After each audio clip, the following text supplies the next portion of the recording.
Continuamos con la cuarta lección del nuevo nacimiento y estamos viendo las características de nuestra nueva identidad. Continuamos con Mateo 5, 13 al 16, donde se nos dice que somos luz y sal. Dice así Mateo 5, 13 al 16. Vosotros sois la sal de la tierra, pero si la sal se desvaneciere, ¿con qué será salada? No sirve más para nada, sino para ser echada fuera y hollada por los hombres.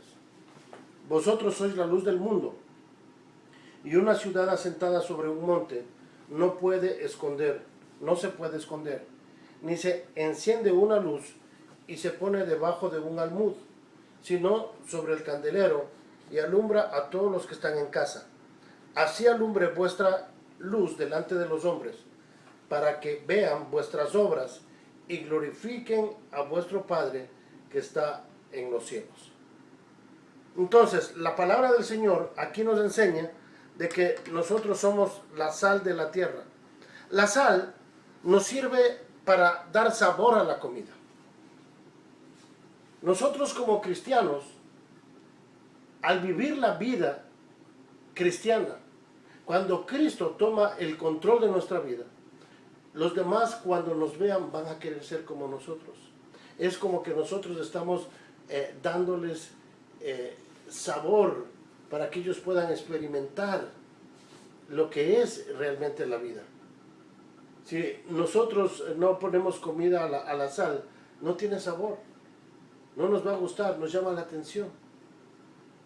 Cuando nosotros vivimos y Cristo gobierna nuestra vida, la gente va a querer ser como nosotros. Entonces, cuando estamos hablando de ser sal de la tierra, es que estamos produciendo nosotros con nuestra vida, con nuestro testimonio, el deseo para que otros quieran también ser como Cristo es. Pero versículo 14 también nos dice que somos la luz del mundo. Y dice, una ciudad asentada sobre un monte no se puede esconder, ni se enciende una luz y se pone debajo de un almud, sino sobre el candelero y alumbra a todos los que están en casa. Aquellos que hemos recibido a Jesucristo, pasamos a ser luz. Es como algo que va a ser bien obvio.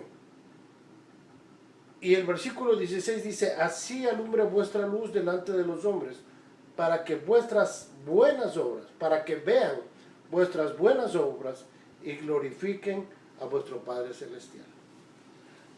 Por las obras que nosotros hacemos, por la manera en que vivimos, nosotros vamos a alumbrar el camino de otros.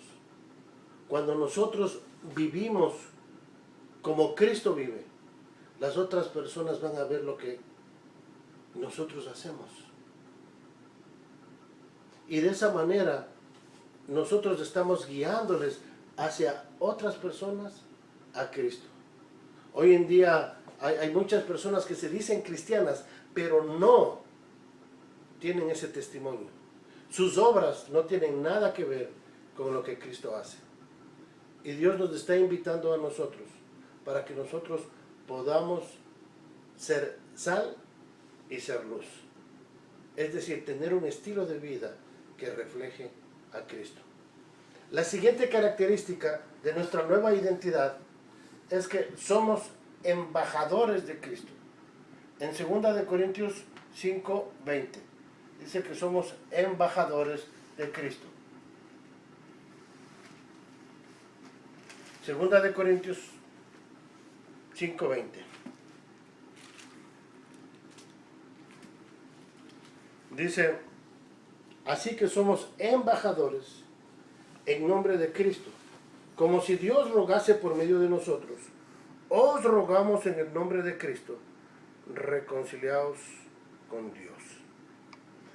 Nosotros, como embajadores, llevamos la voz de nuestro rey. Un embajador tiene el trabajo de llevar la voz o el mensaje del presidente a otros países. La nación es representada por esa persona en otros países. nosotros como embajadores de Jesucristo representamos a Cristo. Llevamos el mensaje de Cristo, el pensamiento de Cristo. Un embajador no va a anunciar su propio pensamiento. Él está en la obligación de anunciar el pensamiento del presidente de una nación. Las políticas que está establecido en su país. Nosotros estamos para anunciar la voz de Dios, la voz de Cristo, el mensaje de Cristo, para que nosotros podamos expandir el reino. Somos representantes de nuestra ciudadanía celestial. Somos como embajadores. Y así es como debemos hacernos. Como debemos vernos a nosotros mismos. Ya no como ciudadanos de este mundo, sino que nosotros somos ciudadanos de nuestra patria celestial. Y aquí en este mundo somos como embajadores. Así que si yo soy, o si yo nací en el Ecuador, ahora yo soy embajador en Ecuador, o embajador al país donde yo voy, para ser representante de mi ciudadanía celestial. Entonces, ese es un gran privilegio que nosotros tenemos ahora. La siguiente característica de nuestra nueva identidad es que nosotros somos coherederos con Cristo. Romanos 8:17. Cuando nosotros somos coherederos con Cristo, entonces estamos hablando de que ahora participamos de la herencia de Cristo. Leamos ahí Romanos capítulo 8, el versículo 17. Romanos 8:17.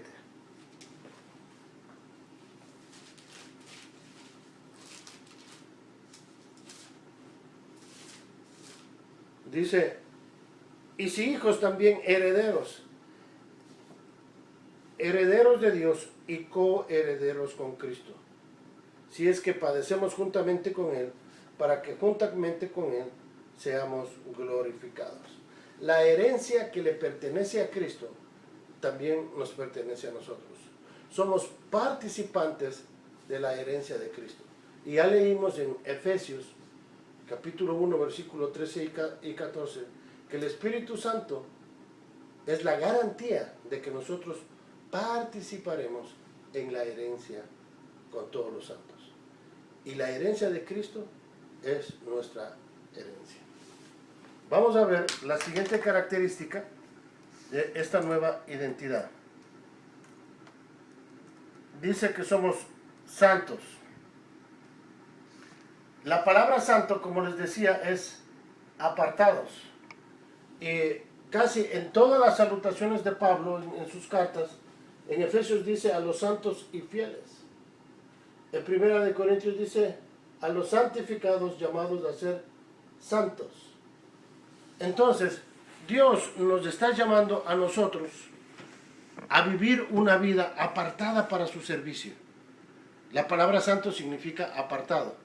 Y como hijos de Dios, hemos sido apartados ahora para servirle a Dios.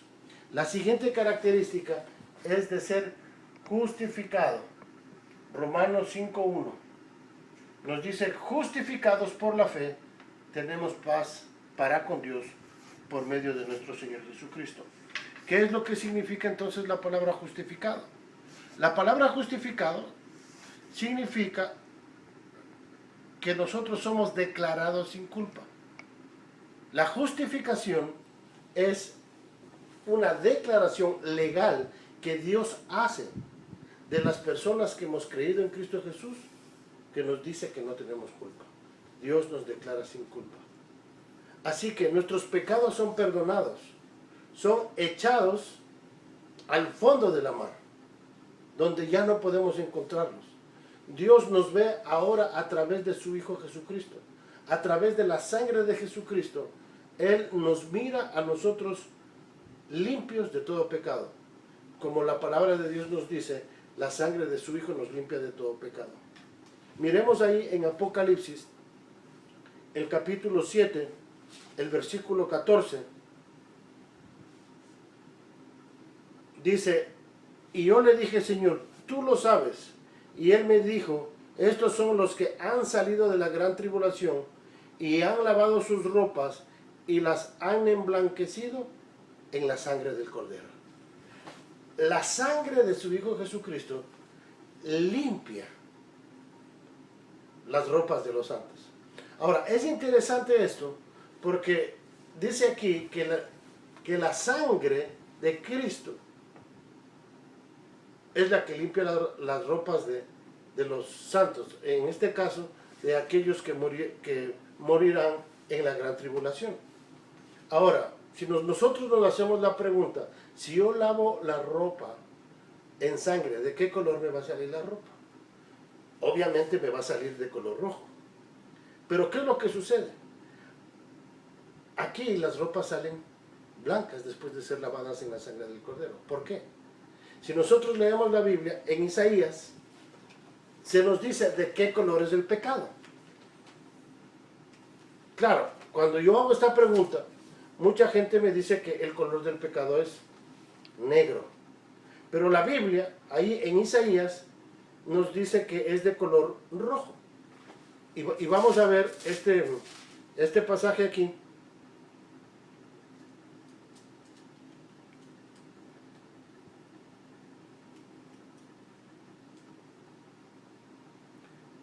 Isaías 1:18 dice, venid luego, dice Jehová, y estemos a cuenta. Si vuestros pecados fueren como la grana, como la nieve serán emblanquecidos, y si fueren rojos como el carmesí, vendrá a ser como blanca lana. La grana es roja, un rojo intenso, y también dice ahí de color rojo. Entonces, la Biblia nos enseña que el pecado es de color rojo. Ahora, es interesante una ilusión óptica que sucede cuando nosotros tenemos una luz roja alumbrando a una tela roja, se ve blanca. Y eso me di cuenta en una vez que estábamos haciendo un video donde había un cambio de luces. Y una señorita estaba vestida con un vestido rojo. Y cuando la luz roja alumbró al vestido rojo, vimos en el video que en ese momento se veía color blanco. Entonces yo les invito a que hagan este experimento. O en un cuarto oscuro pueden poner una luz roja para que alumbre a una tela roja. Y ustedes van a ver cómo se ve eso. Entonces, lo impresionante de esto es que Dios nos ve a través de la sangre de su Hijo Jesucristo. ¿Y cómo nos ve? Con vestiduras blancas. Y eso es lo que nos habla a nosotros de la justificación. Dios nos declara sin culpa porque nos ve a través de la sangre de su Hijo Jesucristo. ¿No les parece precioso esto? Dios es el que nos limpia de todo pecado y nos declara sin culpa. Veamos otra de las características de esta nueva identidad. Dice que somos redimidos. Primera de Corintios, el capítulo 6, el versículo 20. Primera de Corintios 6, 20.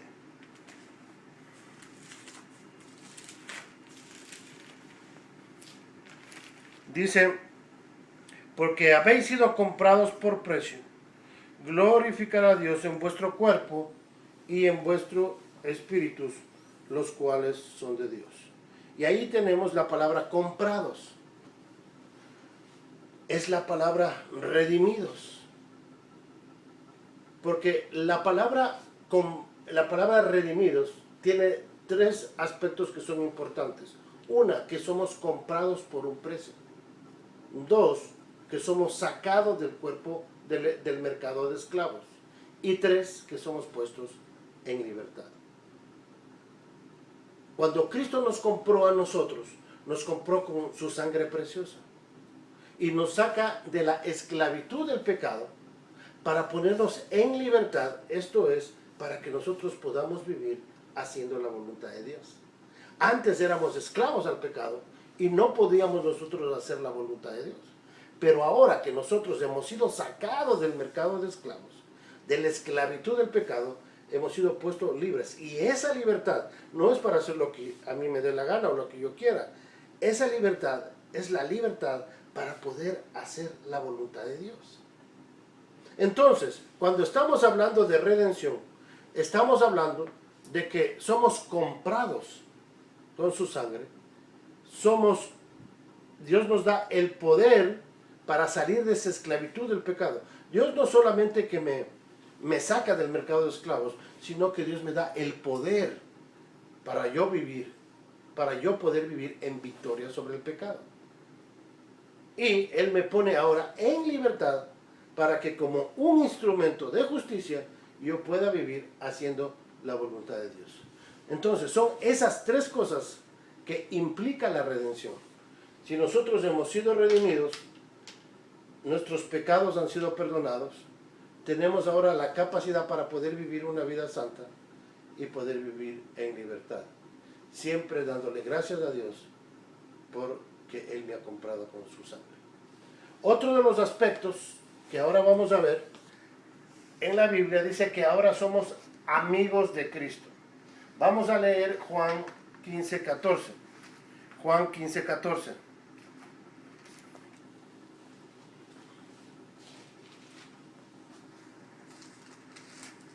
Dice, vosotros sois mis amigos si hacéis lo que yo os mando. Ya no os llamaré siervos, porque el siervo no sabe lo que hace su Señor, pero os he llamado amigos, porque todas las cosas que oí de mi Padre os las he dado a conocer. Entonces, aquí se nos dice que ahora somos amigos de Cristo. ¿Cuál es la diferencia entre un amigo y un siervo? Es que el amigo sabe los planes y los propósitos de su amigo. Los siervos no. Dios nos ha dado a conocer ahora cuáles son sus planes y propósitos para nuestra vida. Y no solamente eso, sino que Dios nos quiere hacer partícipes de esos planes y de esos propósitos. Dice Efesios 2:10 que Él tiene preparado obras de antemano para que nosotros andemos en ellas. Él quiere que nosotros disfrutemos de esta intimidad para que nosotros podamos conocer sus propósitos, sus planes, su voluntad en nuestras vidas. Vamos a ver una característica más de esta nueva identidad. Dice que somos colaboradores de Dios. Primera de Corintios 3:9. Colaboradores de Dios.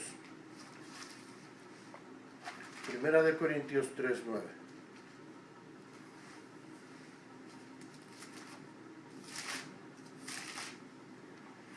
Dice, porque nosotros somos colaboradores de Dios y vosotros sois labranza de Dios, edificio de Dios.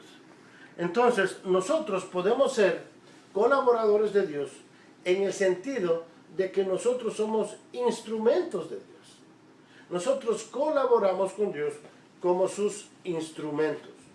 Entonces, cuando yo colaboro como instrumento de Dios, es como un guante. Si yo me pusiese un guante, y aquí voy a poner este ejemplo, vamos a suponer que este cliente es un guante, y yo le digo al guante que tome la Biblia. El guante no puede agarrar la Biblia por sí mismo. Pero si yo me pongo el guante sí puede tomar la Biblia. Entonces la pregunta es, ¿quién está agarrando la Biblia? ¿El guante o la mano? Obviamente la mano con el guante. En este ejemplo, Cristo es la mano y el guante somos nosotros. Nosotros somos utilizados por Dios como instrumentos. En ese sentido, nosotros somos colaboradores. Somos colaboradores de Dios. Nosotros no traemos nuestras propias ideas y le decimos a Dios, Dios, sabes que yo tengo esta idea, ¿qué te parece si hacemos esto? Sino que nosotros colaboramos con las ideas de Dios y seguimos los planes de Dios. En ese sentido nosotros somos colaboradores. Aquí vamos a hacer una pausa y en el siguiente video veremos las demás características de esta nueva identidad.